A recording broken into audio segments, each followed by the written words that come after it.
Lord, at black colleges, a stubborn gender enrollment gap keeps growing. This article is interesting because for me, working in the college access space, I see so many of these trends, particularly around how we get to this point by working with so many of our students, particularly our black and brown students in this space. In the article, it cites that this can particularly impact how family formation is happening, the economic wealth gap, but then also the ability to potentially partner. Like, what is some of this is kind of getting at? Let's not get into that gender war stuff right now. Let's focus in, okay?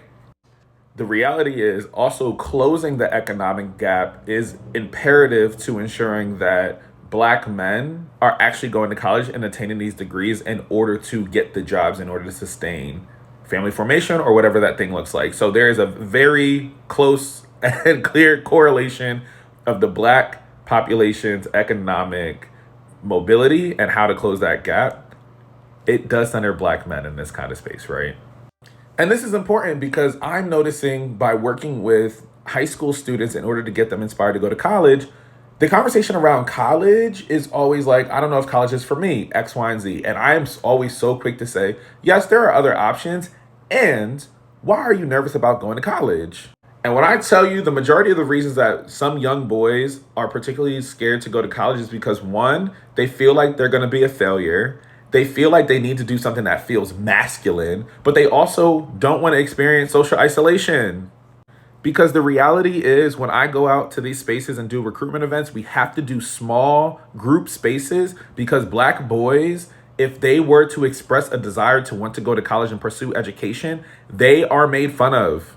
So there is a space where culturally they're just like, oh, well, that's not gonna be man enough. Oh, you want to be smart? That's not masculine enough. That's not what this thing is, right? And so stay with me. So we already peeping the fact that like kids don't want to go to college as much anymore, but it's not just that piece that we should be worried about. It's also the political implications when now Trump's administration wants to have an attack on academic achievement and the ability to go to college. And honestly, at this point, I don't even think I'm in a space to want to entertain this conversation around like, go to trade school, go to trade school, go to trade school, blah, blah, blah, blah, blah. No, there is actual data that suggests going to college and getting a 4-year degree will increase your life expectancy by 10 years on average. And this is why I continue to tell people, like, my biggest goal in life is, yes, I love this content creation space, but the reality is I want to be able to open up a bookstore and coffee shop that specifically focuses on hiring formerly incarcerated peoples and adjudicated youth in order to attain their degrees. So if that's partnering with local community colleges or local colleges and universities in this area, then I absolutely want to do that in order for them to, one, make an income, but also be able to go back to school and be able to be integrated into the community again with resources that can actually allow them to persist.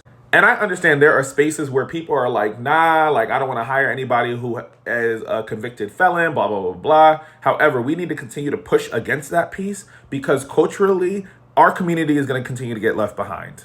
However, I said this months ago on Olay and Friends, especially as we are looking at some of the election results that are coming in, X, Y, and Z, and how people are starting to move, particularly Gen Z, and their voting patterns and what that should tell us around their ideas on masculinity, but not only that, their ideas on education as a whole.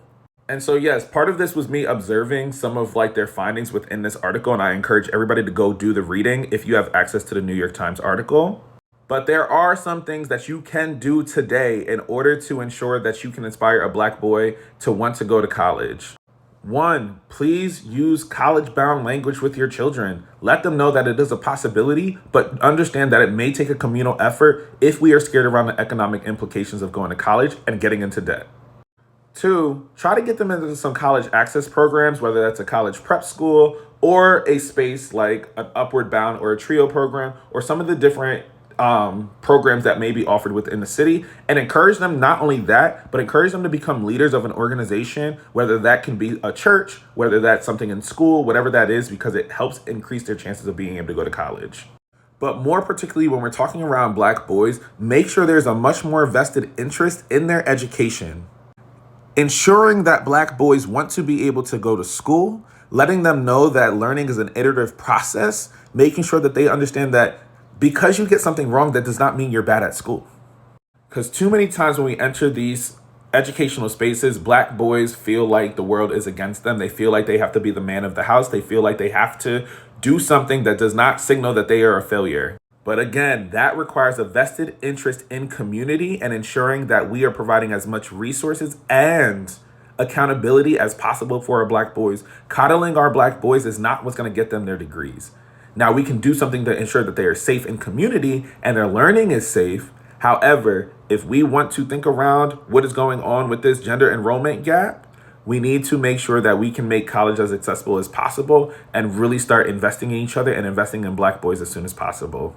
I have so many other thoughts, so I'm probably going to rant about this more and more, especially as we get more into the data. But this goes into dating practices. This can go into economic mobility. This can go into jobs. This can go into politics. This can go into community. This can go into how do we solve the issue that is surrounding the Black boy and loneliness, masculinity, and ensuring like there is something there, right? Let me know if y'all have any other questions in regards to some of the stuff that I was talking about in here. I will gladly get more granular in my detail and data, but I do think that this is something worth exploring a lot more.